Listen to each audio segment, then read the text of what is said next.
Howdy, y'all. So, today we're going to have a little chat. I'm going to be smoking another sample from Jesse. It's Gawith and Hogarth Dark Flake A. He said it was a bit of an ass kicker and I should smoke it in a small bowl. So, Jesse, is this small enough? I really want to know. I guess I'm going to find out.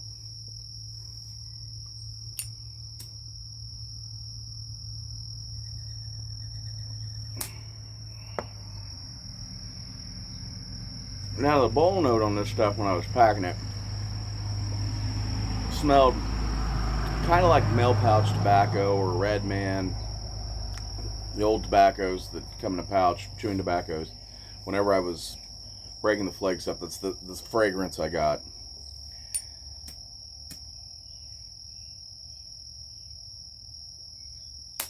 That fermented,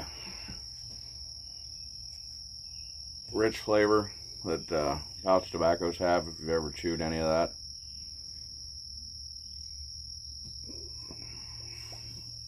Well, maybe I'll get to stay lit.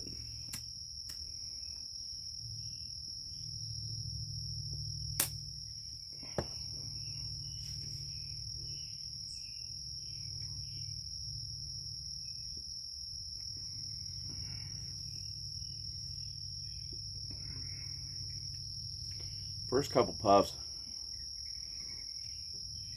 tastes like what burning oak leaves smell like, if you know what that is. But it has a sweetness to it.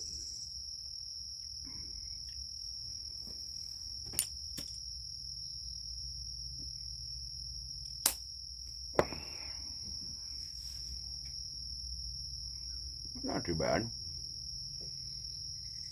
I can see where Jesse says it's a bit of an ass kicker. Has some nicotine to it.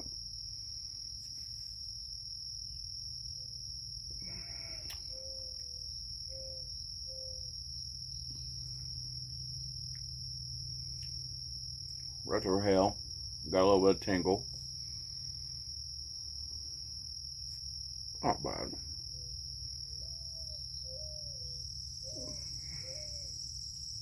I think I might like it. I might try it in a bigger bowl. Anyway, so today's story. I promise I'm not going to do one of those great big 40-minute videos again. I'm going to try to keep them condensed to 1 or 2 stories. But anyway, when I was 5, 6 years old, my grandparents, they had a John Deere lawn, or not John Deere, a Craftsman lawn tractor. Bigger than your standard rider, smaller than a real tractor. And when I was 5, 6 years old, they taught me how to drive it. I was moving skids and rocks and stuff around the house with it. And I did that. Well, nobody else in my family let me actually drive anything. And at that time frame, about 7-ish years old, my grandmother and grandfather let me start moving their car around in the driveway. You know, if they had to open up the garage door and they had to get the car out of the way, they'd let me pull it up and back it up into the other side of the driveway and stuff. And it was an old Mercury from the 70s. It was fire engine red, had a white vinyl top. It was a beast of a car, boat. I mean, the hood was probably 6 foot long. It was giant. And then somewhere along the way, they sold that car and got a Cadillac. Another big Cadillac. Another big car. My grandmother hated small cars. She didn't want no compact, no subcompact, nothing. Had to be a big boat. Well, in about the same time frame she got that car, my dad had acquired the property where he lived. And it was a 100-acre farm out in the middle of nowhere. And when he got it, he got a Massey Ferguson tractor and an old Ford shortly thereafter that he used to haul firewood off the hills. Well, about that same time frame, 9, 10 years old, is when all this started going on. My grandmother had me start driving the Cadillac when we'd go to like the state park. She'd let me drive it around inside the park. And Dad got the property down there, and he taught me how to drive the tractor and got me behind the wheel of the wood truck, which was a 4-speed manual, 351. It's a beast of a truck, fun to drive. But most of the time I drove the Massey or a 4-wheeler or the 3-wheeler. And occasionally I drive the wood truck. Now,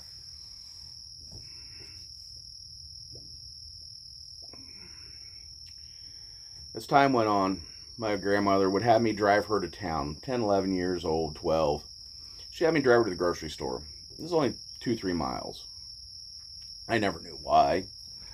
I just assumed that she thought it was fun to let me drive. Well, in later years, it comes to find out her vision was failing and she didn't like driving any more than she had to. She had macular degeneration.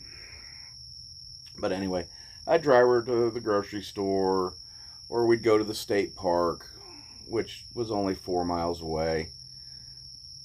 Different times, folks. Nowadays, you try that, you'd probably go to jail. But anyway, down on the farm, use a tractor, haul fence posts, haul wood with the wood truck, which I never got to drive it loaded. Dad would only let me drive it unloaded to like the top of the hill or the back of the property. But loaded, he was the only one who was allowed to drive it. Wouldn't let my stepmom, wouldn't let anybody else drive it when it was loaded, just him. I assume that was for safety reasons. But anyway,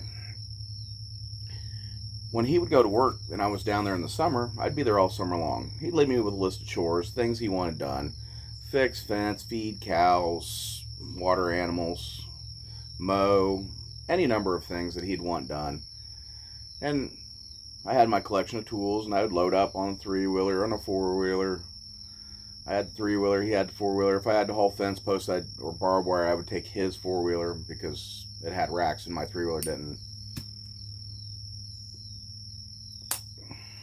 But if I got done by the time he got home, I could do whatever I wanted before he got home. If I didn't get the stuff done by the time he got home, well, I had that plus double the next day that I had to do. A lot of times, I'd call a neighbor up the road and I'd say, hey, come down and help me.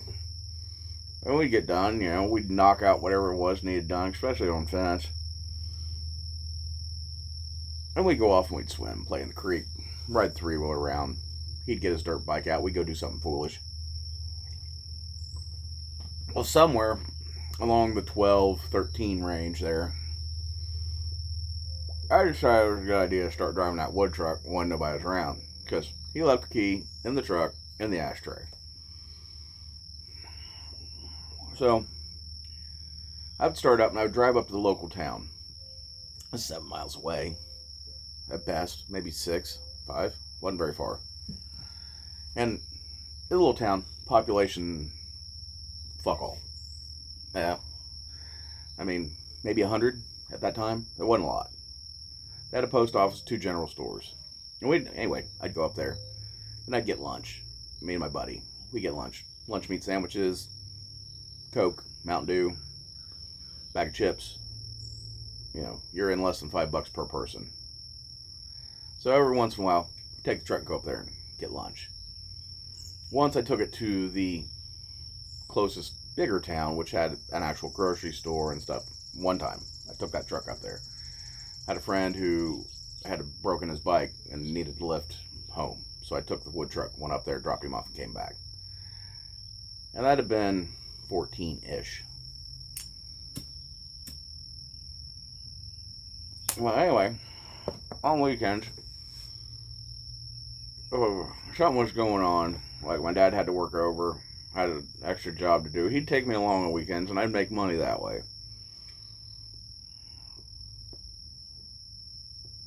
Either he would pay me for the work that I did out of his money, and he would bill them for extra hours. Or his boss, which they were friends of ours, would pay me directly cash out of his pocket. Anyway, one Saturday, I believe it was, might have been a Sunday, We were at the job site, and we'd got there, I don't know, 6:30, 7 o'clock. And we'd been working a couple hours, so it's 8, 9 now. And my dad's going on about being hungry, and we're working in a school, and the local McDonald's is a mile away. So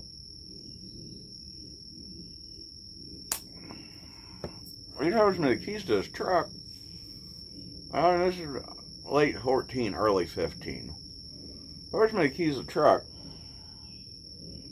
He goes, go to McDonald's and get me a couple breakfast burritos, a hash brown, and a Coke. Get yourself wherever you want. And he gives me a $20 bill. I'm like, you sure? That's a brand new truck you got out there. And it was a brand new truck. It was a Chevy S10. It was blue, high speed. And I drove it a couple times on the farm. And he goes, you've been driving to town for years. What's the difference now? I apparently turned ghost white, and he started laughing. And I was like, okay. So I go on to McDonald's, and I go to the drive-thru, and the lady drive-thru realizes I'm really young. She goes, you're awful young to be driving a new truck. I was like, I got one of those faces. And besides, it's my dad's truck. He just wanted me to get breakfast for him. She's like, okay, give me my food. I go back. We'll finish the day out. We'll go home. Well, this whole time, all this is going on, and I'm driving back and forth to McDonald's and doing the grocery store stuff, and working, and thinking the whole time I'd gotten away with all this shenaniganry, driving his wood truck to go to the local town to buy lunch and stuff. Thought I'd been getting away with it all this time. It was just he had never said anything to me about it. Turns out I hadn't got away with jack. Well, any of you out there have any stories similar where you thought you'd got away with something, then later you found out you hadn't? Let me know down in the comments, or post your VR if you want. I like hearing stories, and I'm sure a lot of the people in the YTPC do too. Y'all have a good one now. Don't get in no trouble, and happy smokes.